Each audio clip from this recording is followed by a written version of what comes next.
नमस्कार दोस्तों। साइंस की क्लास शुरू हो चुकी है। साइंस में हम सबसे पहले फिजिक्स, केमिस्ट्री तथा बायोलॉजी को एक साथ लेकर चलेंगे। दोस्तों, फिजिक्स की क्लास शुरू हो चुकी है। आओ जानते हैं फिजिक्स को। सर आइजैक न्यूटन को फिजिक्स का फादर कहा जाता है, यानी भौतिकी का पिता सर आइजैक न्यूटन को कहा जाता है। सर आइजैक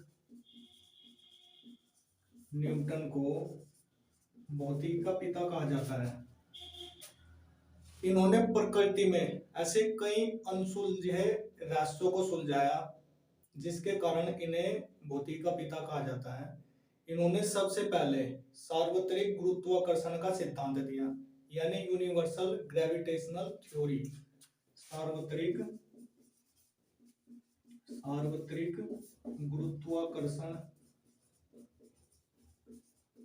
गुरुत्वाकर्षण का सिद्धांत दिया, यानी यूनिवर्सल ग्रेविटेशनल थ्योरी। इस थ्योरी में कहा गया कि ब्रह्मांड में जितनी भी बॉडियां हैं, जितनी भी वस्तुएं हैं, ब्रह्मांड में जितनी भी वस्तुएं हैं, सभी वस्तुएं एक दूसरे को अपनी ओर आकर्षित करती हैं। तथा इन्होंने यह भी कहा कि पृथ्वी प्रत्येक वस्तु को अपनी ओर आकर्षित करती है, यानी कि अपनी ओर खींचती है। उन्होंने एक किताब ऑप्टिक्स भी लिखी है। ऑप्टिक्स यानी कि प्रकाशिकी।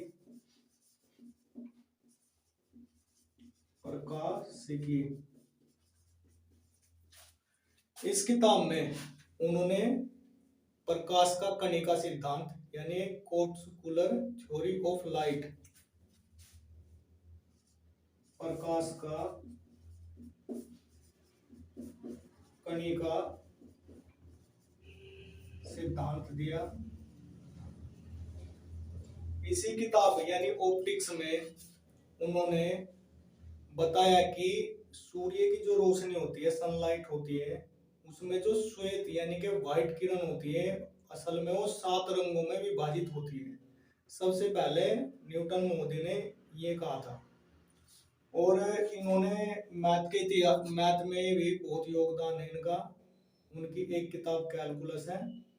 तथा द्विपद प्रमेय का सिद्धांत, डायमेंशनल थ्योरी, द्विपद प्रमेय का सिद्धांत, डायमेंशनल थ्योरी भी इन्होंने मैथ में दी है। तो इन्हीं सभी खोजों के कारण इन्हें भौतिकी का पिता कहा जाता है। भौतिकी क्या है, फिजिक्स क्या है?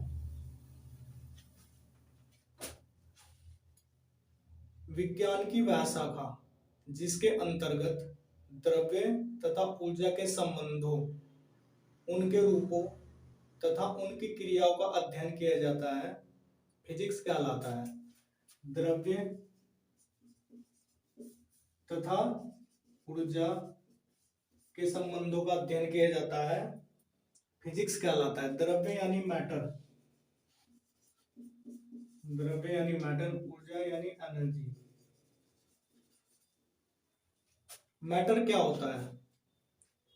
प्रत्येक वस्तु जो स्थान घेरती है या जिसका आकार होता है तथा जिसमें भार होता है, वो द्रव्य है। जैसे ये मार्कर है, इसका अपना एक आकार है तथा इसमें भार भी है, यानी कि वेट यानी वजन है। तो क्या है? ये मैटर है। तो जो वस्तु स्थान घेरती है तथा जिसमें भार होता है, वो द्रव्य यानी मैटर यानी कि द्रव्यमान होता है। द्रव्यमान यानी मास होता है, मैटर कहलाता है। जैसे लकड़ी, लोहा, कोयला, पानी, वायु इत्यादि, ये सब चीज मैटर है। वायु, दोस्तों, वायु को ना तो हम देख सकते, ना हम छू सकते, बल्कि अपने ज्ञान की इंद्रियों, साइंस ऑर्गन के द्वारा इसे अनुभव कर सकते हैं, प्रत्यक्ष या अप्रत्यक्ष रूप से। ये क्वेश्चन दोस्तों यूपीएससी में आया हुआ है। अब जानते हैं एनर्जी को। ऊर्जा, कार्य करने की क्षमता को, जो कार्य हम करते हैं उसमें जो क्षमता होती है उसे ऊर्जा कहते हैं। जैसे हथेली को रगड़ा। हथेली को रगड़ने से जो हीट यानी कि गर्मी उत्पन्न होती है उसे ऊर्जा कहते हैं, एनर्जी कहते हैं। ऊर्जा को ना तो उत्पन्न किया जा सकता और ना ही नष्ट किया जा सकता। इसको एक रूप से दूसरे रूप में बदला जा सकता है। तो विज्ञान की वह शाखा जिसके अंतर्गत द्रव्य तथा ऊर्जा के संबंधों, क्रियाएं और उनके रूपों का अध्ययन किया जाता है, फिजिक्स कहलाता है। दोस्तों, आइंस्टीन की एक समीकरण है, यह एक फॉर्मूला है, E बराबर mc², जहाँ E ऊर्जा एनर्जी है, m द्रव्यमान है तथा c प्रकाश की चाल है। c प्रकाश की चाल है, स्पीड ऑफ लाइट है। द्रव्य ऊर्जा रिलेशन, संबंध। दोस्तों, आइंस्टीन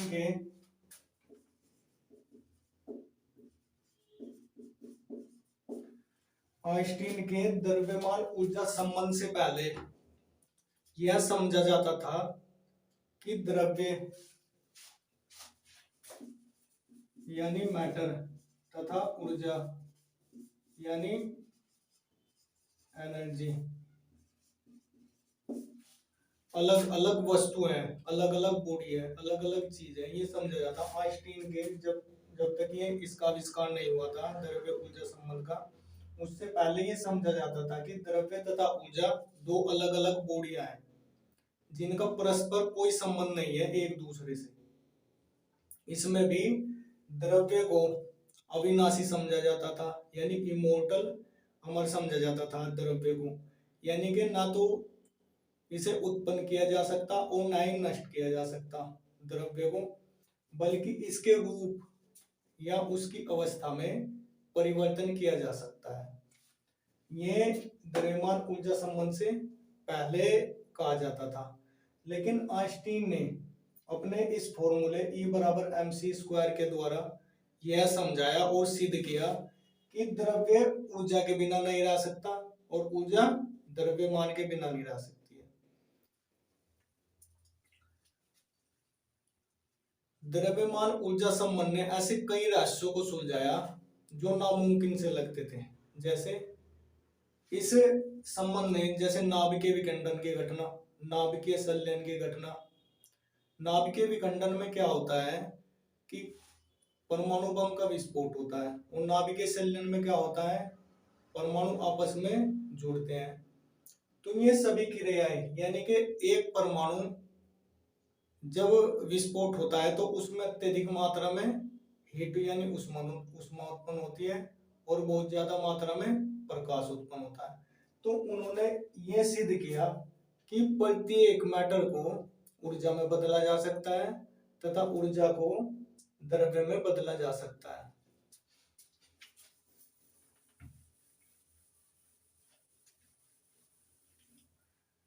दोस्तों, फिजिक्स स्टार्ट हो चुकी है। इसमें अब पढ़ते हैं भौतिक राशियां। भौतिक राशियां, फिजिकल क्वांटिटीज। जिन राशियों का मापन किया जाता है या जो मापने योग्य होती है उन्हें भौतिक राशियां कहा जाता है। भौतिक राशियां दो प्रकार की होती है, नंबर 1 अदिश राशि, नंबर 2 सदिश राशि। नंबर 1 अदिश राशि,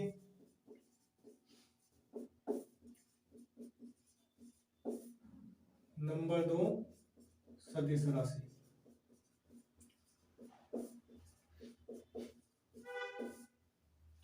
अदिश राशि जिन राशियों को मापने के लिए या जिन राशियों को व्यक्त करने के लिए केवल परिमाण की आवश्यकता होती है, दिशा यानी डायरेक्शन की आवश्यकता नहीं होती, अदिश राशि कहा जाता है। जिन राशियों में केवल परिमाण यानी मैग्नीट्यूड यानी कि जिन राशियों को मापने के लिए केवल मैग्नीट्यूड की आवश्यकता होती है, अदिश राशि कहलाती है।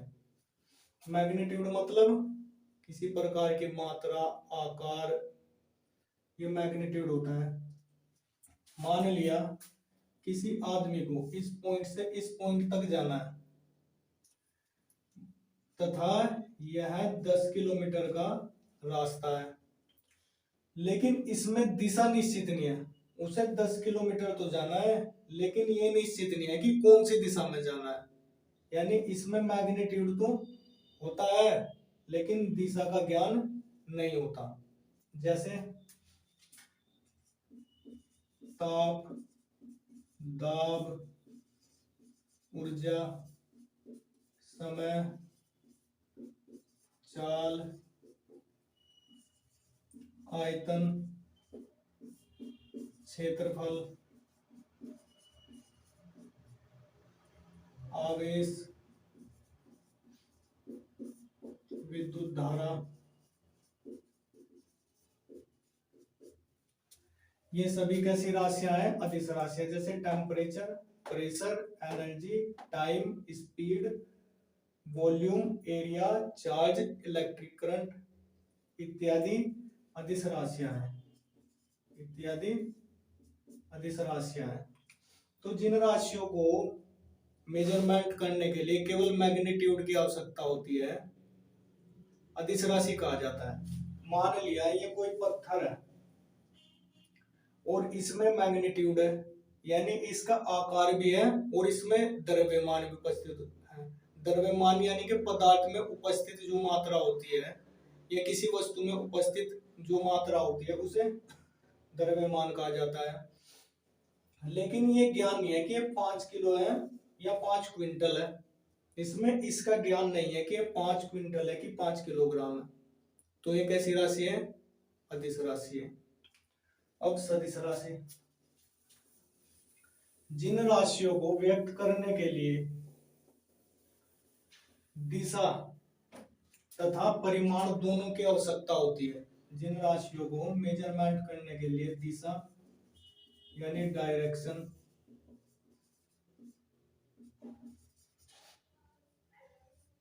तथा परिमाण यानी मैग्नीट्यूड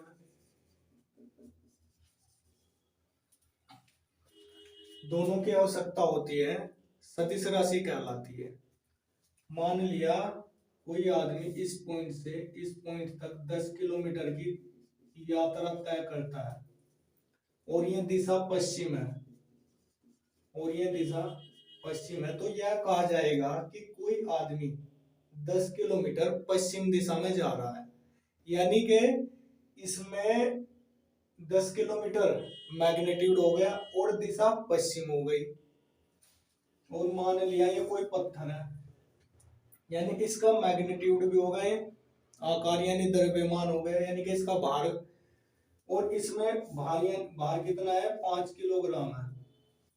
तो यह कहा जाएगा ये जो पत्थर है इसका वजन 5 किलोग्राम है। तो इसमें मैग्नीट्यूड भी होगा और इसमें दिशा भी होगी।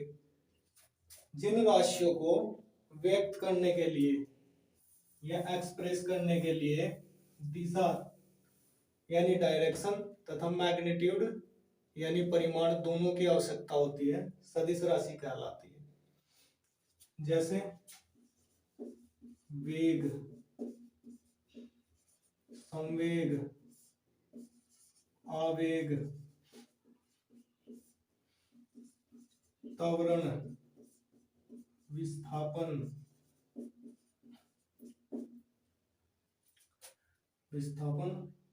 विद्युत क्षेत्र, चुंबकीय क्षेत्र, बल,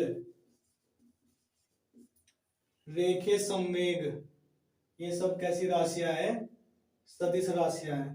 यानी velocity, momentum, impulse, acceleration, displacement, बल, बल युग्म, बल आघूर्ण, ये सब कैसी राशियां हैं? सदिश राशियां हैं।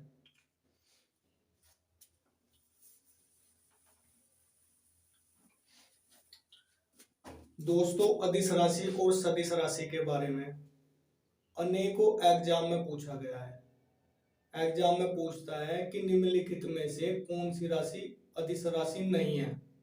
3 राशियों को वो सदिश रख देगा, एक को अदिश रख देगा, या फिर पूछ लेगा निम्नलिखित में से कौन सी राशि सदिश है या कौन सी राशि सदिश नहीं है। अब जानते हैं राशियां। राशियां भी दो प्रकार की होती है। नंबर एक मूल राशि, नंबर दो व्युत्पन्न राशि। व्युत्पन्न राशि, मूल राशि क्या होता है? जो राशियां अपने आप में अपना अस्तित्व स्वतंत्र यानी इंडिपेंडेंट रखना चाहती है वे मूल राशियां होती है। यानी जिनका अस्तित्व स्वतंत्र होता है, जो किसी दूसरी राशियों पर निर्भर नहीं होती, वो मूल राशियां होती है। जो राशियां साइंस में 7 मूल राशियां हैं, यानी कि 7 फंडामेंटल क्वांटिटीज है और 2 सप्लीमेंट्री क्वांटिटीज है, यानी कि 2 पूरक या संपूरक राशि है।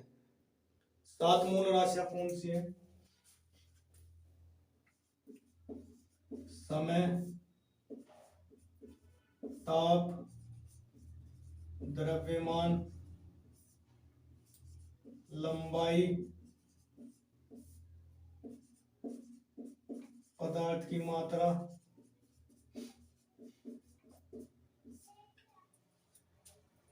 ज्योति तीव्रता,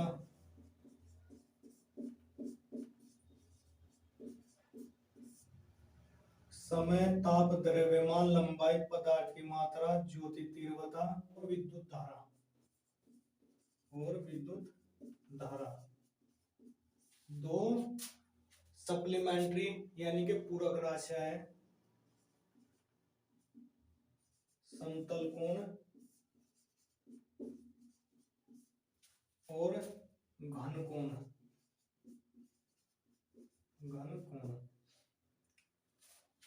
यानी टाइम, टेम्परेचर, मास, लेंथ, पदार्थ की मात्रा यानी कि amount of substance, luminous intensity, electric current, और 2 पूरक यानी सप्लीमेंट्री है, प्लेन एंगल और सॉलिड एंगल। तो ये स्वतंत्र राशियां है यानी कि मूल राशियां है। ये व्युत्पन्न राशि वे राशियां जो मूल राशियों से मिलकर बनती है, वे व्युत्पन्न यानी डिराइव्ड क्वांटिटीज कहा जाता है उन्हें। जैसे क्षेत्रफल, आयतन, वेग, संवेग, बल, बलागुण, ये सब कैसी राशियां है? व्युत्पन्न राशियां है, यानी कि जो मूल राशियों से उत्पन्न होती है। हम मात्रक भी 2 प्रकार के होते हैं। नंबर 1 मूल मात्रक, नंबर 2 व्युत्पन्न मात्रक।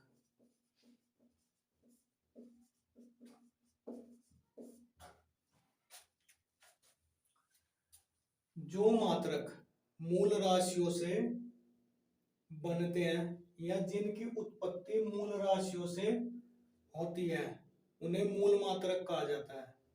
जैसे समय का मात्रक सेकंड, ताप का मात्रक केल्विन, द्रव्यमान का मात्रक किलोग्राम, लंबाई का मात्रक मीटर, पदार्थ की मात्रा का मात्रक मोल, ज्योति तीव्रता का कैंडिला, विद्युत धारा का एम्पियर, समतल कोण का रेडियन, घन कोण का स्टेरेडियन।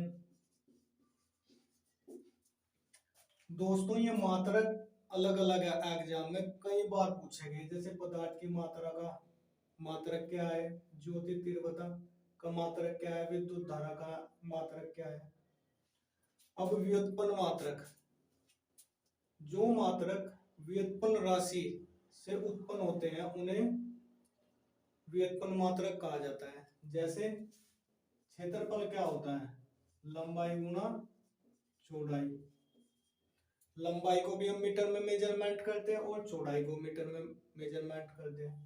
तो लंबाई का मात्रक मीटर, चौड़ाई का मात्रक मीटर, तो वर्ग मीटर या मीटर स्क्वायर या स्क्वायर मीटर हो जाएगा। आयतन क्या होता है?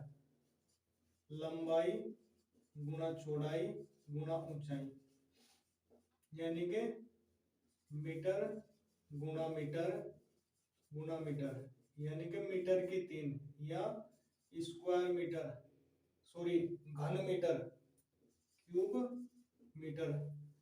इसी प्रकार अन्य जितने भी राशियां हैं इन्हें छोड़कर मूल राशियों को सब व्युत्पन्न राशियां हैं।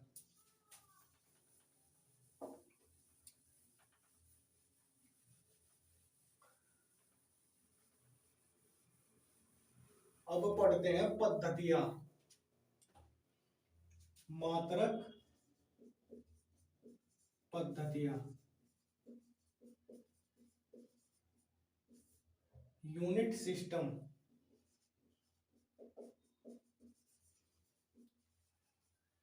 पद्धतियां 4 प्रकार की होती हैं। नंबर 1 एमकेएस पद्धति, यानी कि मीटर किलोग्राम सेकंड पद्धति।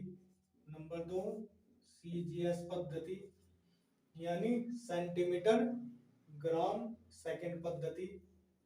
नंबर 3 एफपीएस पद्धति, यानी फुट पाउंड सेकंड पद्धति। और नंबर 4 एसआई पद्धति, यानी कि सिस्टम इंटरनेशनल पद्धति। अब सबसे पहले इन 3 पद्धतियों को जानते हैं। इसमें जो ये पोर्शन है ये लंबाई के मात्रक है, ये द्रव्यमान के यानी मास के, और ये समय के मात्रक। एमकेएस पद्धति में लंबाई का मात्रक मीटर, द्रव्यमान का मात्रक किलोग्राम, समय का मात्रक सेकंड होता है। सीजीएस पद्धति में लंबाई का मात्रक सेंटीमीटर, द्रव्यमान का मात्रक ग्राम तथा समय का मात्रक सेकंड होता है। एफपीएस पद्धति में लंबाई का मात्रक फुट होता है, द्रव्यमान का मात्रक पाउंड होता है और समय का मात्रक सेकंड होता है। सीजीएस पद्धति को फ्रेंच पद्धति या मीट्रिक पद्धति कहा जाता है। दोस्तों ये सवाल यूपीएससी में आया हुआ है कि निम्नलिखित में से कौन सी पद्धति को मीट्रिक पद्धति कहा गया है?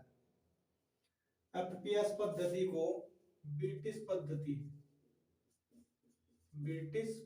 कहा गया है, ब्रिटिश पद्धति कहा जाता है। अब जानते हैं एसआई पद्धति को।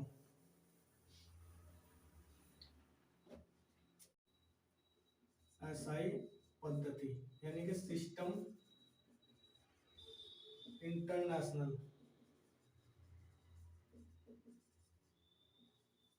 सिस्टम इंटरनेशनल 1960 में अंतरराष्ट्रीय माप तोल का एक अधिवेशन होता है, यानी international measurement and weight conference होता है।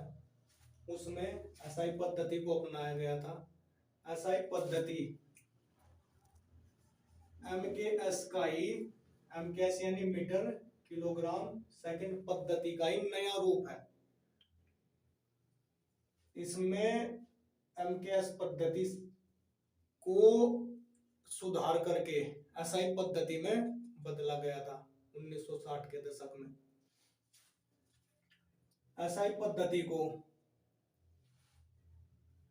पद्धति में ही जो हमने 7 मूल मात्रक और 2 पूरक मात्रक पढ़े उनको इस एसआई पद्धति में ही अपनाया गया था। एसआई पद्धति भारत में 1 अप्रैल 1975 से लागू है, यानी कि भारत में, इंडिया में 1 अप्रैल 1975 से एसआई पद्धति को अपनाया गया था। कुछ देश ऐसे हैं जो एसआई पद्धति को नहीं मानते, वे अपनी पुरानी पद्धति में ही खुश हैं, जैसे अमेरिका हो गया और ब्रिटेन हो गया। ये पुरानी पद्धति को ही अपनी मानते हैं। दोस्तों, ये वीडियो कैसा लगा कमेंट बॉक्स में आप जरूर डालें और हमारे चैनल को लाइक शेयर तथा सब्सक्राइब करें और हमारा मार्गदर्शन करें। जय हिंद।